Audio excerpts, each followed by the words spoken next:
Well, someone who's been making a bit of news as of late, one Jermall Charlo, the WBC middleweight champion, who volunteered to pay for the funeral expenses of Patrick Day. Mighty noble of him to do so. I mean, I don't care what you think about his performances. I don't care what you think about his career. At the end of the day, that's a real stand-up thing for the guy to do. So, you know, my hat goes off to him. But in the realm of boxing news, you know, what is next for Jermall Charlo after what is to be this title defense against Dennis Hogan? Well, apparently Jermall Charlo is all ears in regards to what Eddie Hearn and DAZN have to offer in what he describes as one of those one-day contracts. And you don't have to think too long and hard as far as what kind of guys and what kind of fights Jermall Charlo looks to be involved in. That if he's looking in the direction of DAZN, he's looking at a Canelo fight, he's looking at a Golovkin fight, but he's also looking at a Demetrius Andrade fight. And that fight in particular is more realistic than the aforementioned two. I mean, I know that some people might not like it, and I know that some people might try to explain it away, but at the end of the day, regardless of what side of the fence you're on, a fight with Golovkin and a fight with Canelo, those fights just aren't likely to happen. Not in the near future, if at all. Whereas in the case of Demetrius Andrade, yeah, that's a realistic proposition. That's a realistic fight, a realistic unification match, and I have to say that I'm all for it. And if anything, you know, Jermall Charlo, he should have made this decision sooner. He should have. Yeah, he should have. And it's because, you know, Eddie Hearn extended this olive branch to the likes of Jermall Charlo among many other fighters. He extended this olive branch to him previously that, you know, if he wants to be involved in certain situations, DAZN's doors are open. And it looks like, you know what, Jermall Charlo finally came around. And I think it's got a lot to do with who he's fighting next.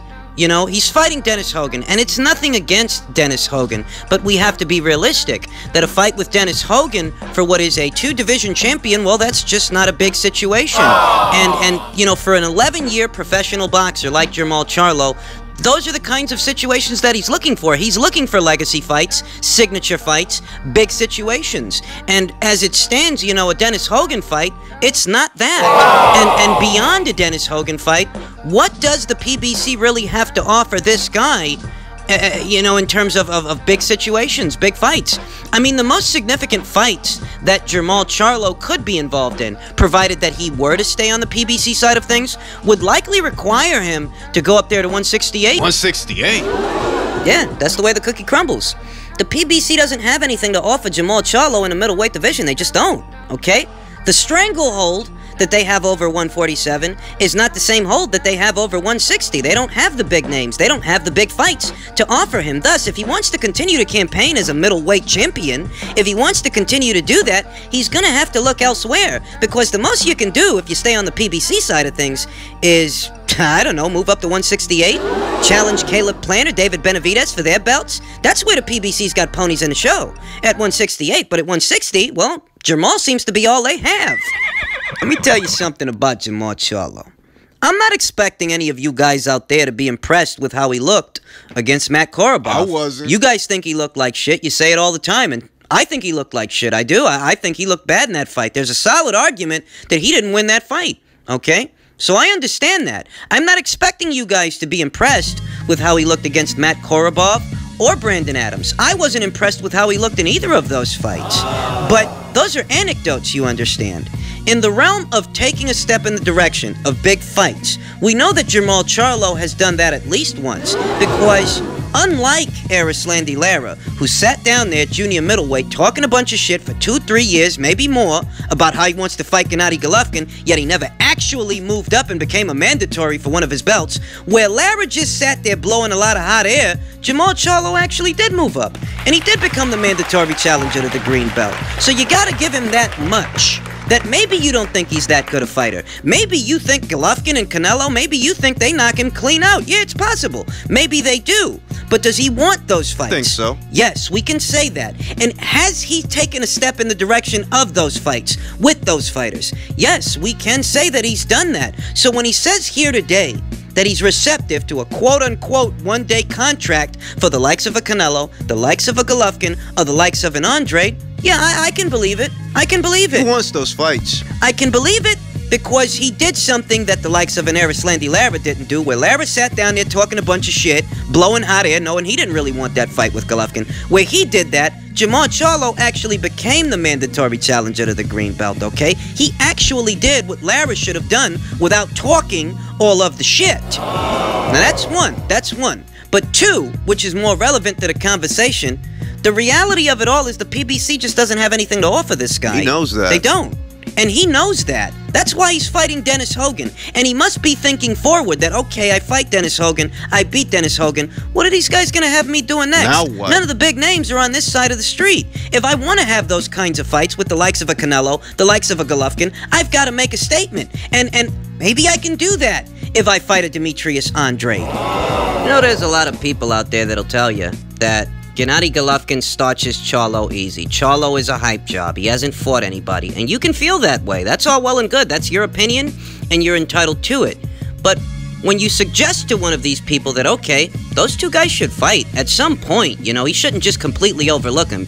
When you make this suggestion, Golovkin's people, they get all bent out of shape about it. Like, I don't understand. You spend 2, 3, 4 minutes, 900 fucking comments telling me about how this guy sucks, and you get all bent out of shape when I say that he should fight, you know, that Golovkin should fight him? I mean, if you think that Gennady Golovkin can beat him, then fighting him really shouldn't be a problem, you know? Golovkin's not going anywhere. He's still campaigning as a middleweight. He's got a middleweight title right now. He's not going up there to 168. He's not going up there to 175. He's still right there at 160. And, you know, a Charlo fight is just as, if not more interesting than a Zere Mata fight. I mean, for Christ's sake. Yeah, it is. It is. I'm not telling you that I think Jermall Charlo beats Gennady Golovkin or that Jermall Charlo has everybody running scared. I don't think that they have anything to be afraid of when it comes to Jermall Charlo. But it's for that reason I feel that, yeah, they should fight. Why not?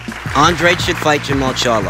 Gennady Golovkin should fight Jermall Charlo. I would say that Canelo should also fight him, but Canelo's fighting a bigger fish. He's got bigger fish to fry, and you'll excuse me for saying so, that Sergey Kovalev is a much more dangerous opponent option than the likes of a Jermall Charlo. So don't sell me the Canelo is avoiding Charlo for old Sergey. Old Sergey is still more dangerous than young Jermall. But better still, the guys in the middleweight division, you know, Gennady Golovkin, the IBF champion, Demetrius Andrade, the WBO champion. If Jermall Charlo is willing to cross over there to the zone, to the Matchroom side of things, if he's willing to do that for a fight with one or both of those fighters, then they have little reason to not fight him. There's no excuses. And Jermall's critics, they shouldn't even be complaining. Because if he's as big a hype job as you guys think he is, then these fighters shouldn't have any reservations when it comes to fighting him. Because he's a hype job, right? This guy sucks. Well, then they should be able to beat him easy. That's all I'm saying. I can't fault Jermall Charlo in this situation if he truly means business. If he does. I have nothing to be critical about.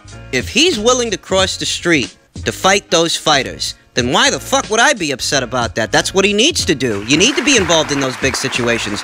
Jermall Charlo has been campaigning as a middleweight for well over a year now. He's fought Jorge Sebastian Hyland, Hugo Centeno. He was supposed to be fighting Willie Monroe, but Willie got popped for pads, and everybody seems to have forgotten.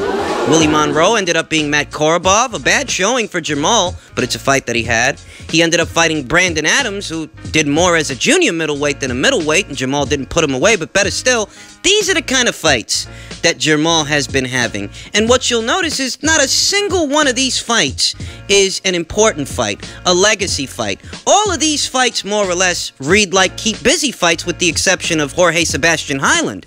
We all know what that fight was about. That fight was about becoming the WBC's mandatory challenger. And Jermall did that, but it was to no avail because he never got the winner of Canelo versus Golovkin. So what this pattern denotes is that the PBC just doesn't have anything to offer this guy, and it's for this reason that you can believe he means business. You can believe that he's willing to cross that street to have those big fights with those bigger names because he's been at middleweight for over a year, and nothing of note has happened yet. Nope, not yet. So all he can do is cross that street to get those fights. So I'll just say, in light of this recent news, the most that I can add to it is encouragement, as there is very little room for criticism in there. If Jermall Charlo means business and he wants to cross the street, and he's open to a one-off, he's open to a one-fight deal that could see him fighting the likes of a Gennady Golovkin, a Demetrius Andrade.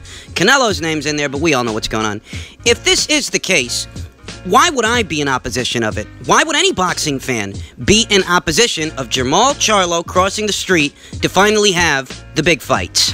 In heavyweight news, it appears that Oscar Rivas has not yet made a final decision as to where he's going to land on the heels of what was his fight with Dillian Whyte, the fight where he took his first professional loss. Apparently, there are multi-fight deals on the table from both Top Rank and Matchroom Boxing that could see Oscar Rivas, making a commitment to either one of those two boxing outfits, either one of those two platforms, either ESPN and Top Rank, or Matchroom and DAZN. And, I hadn't even realized that Oscar Rivas was shopping himself around. Seemed like almost a foregone conclusion that now that the Dillian Whyte fight then came and went, he was going to end up back on Top Rank with many of Jim's fighters. Jim being Group Yvonne Michelle, the Canadian-based promotional outfit. You know that Eleider Alvarez is over there. Artur Beterbiev is over there. So it seemed very much like a foregone conclusion that Oscar Rivas would end up over there, and that's not the case. His options are open, and there are many doors to walk through. But I'll tell you in truth that if he's going to pick a side, I think that he would be better off going to the Matchroom side of things as opposed to the Top Rank side of things. Here's why. Top Rank's multi-fight commitment to Oscar Rivas. Tyson Fury is a part of that deal. That's supposed to be the added incentive, that you get a fight with that guy. But what you've got to ask yourself is Tyson Fury really a financial incentive? We know you're not going to win a belt from this guy because he's not in possession of any world titles. So we know you're not going to win a belt from this guy. But is this guy such a big payday that you should decide to go with Top Rank so that you can get a fight with him, as opposed to going to Matchroom and having access to their stable of fighters?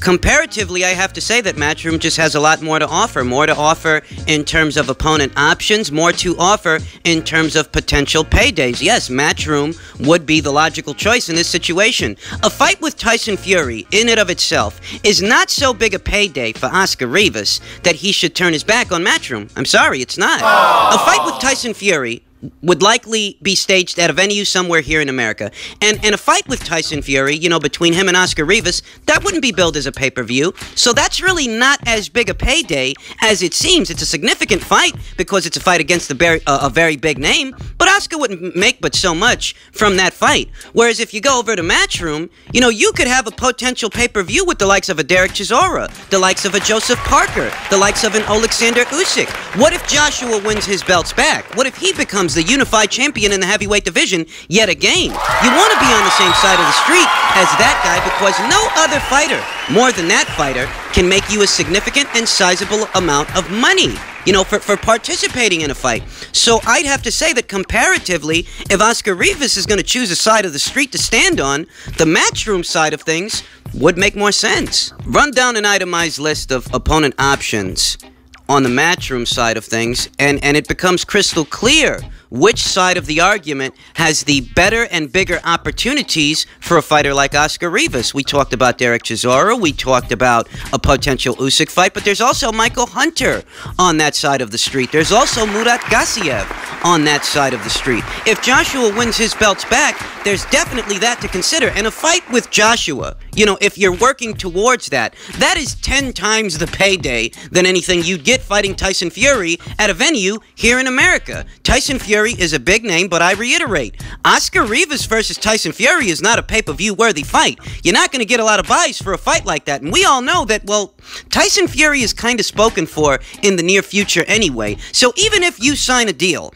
on the premise that it will culminate into a fight with Tyson Fury, that fight is a ways out, a couple of ways out, in all honesty. We know that Tyson Fury's supposed to be fighting Deontay Wilder early next year. What's a Tyson Fury fight worth if Tyson Fury loses that Wilder rematch? Do you even end up having a fight with him? These are the kinds of questions that Oscar Rivas and his people have to ask themselves. Is a fight with Tyson Fury worth going to Top Rank when there's all these other options on this side of the street, and some of these options actually have genuine pay-per-view possibilities over there in the UK? Maybe not over here in the US. Maybe not. But in all honesty, how many fights over here in the US actually are pay-per-view worthy? Not a lot. Not a lot. You go over there to the UK side of things, maybe you have a fight with a Derek Chisora, and the people over there like him enough that they might actually be willing to pay to see a fight like that. You got Chisora, you got Parker, you got Hunter, you got Usyk, you got Gassiev, you got Joshua if he wins, you know? You got all these different options. And any one of these fights could be a sizable payday for Oscar Rivas. So if we're going to be logical, I think that the Matchroom side of things really would be the way to go.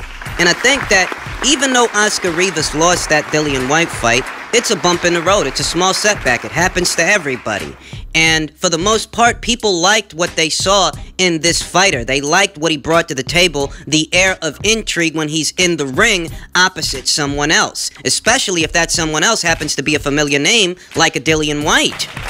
You know, I think Oscar Rivas versus the likes of a Joseph Parker is a fantastic fight. I think that's a great fight.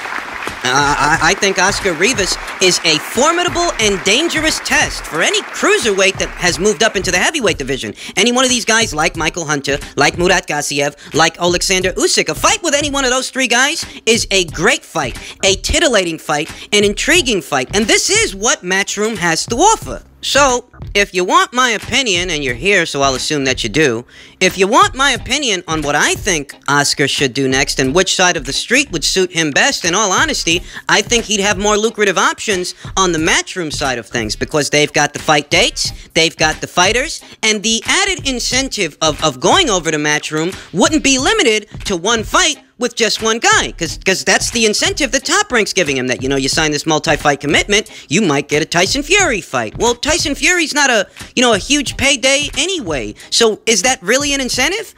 I think Oscar should go to Matchroom. Just one man's opinion.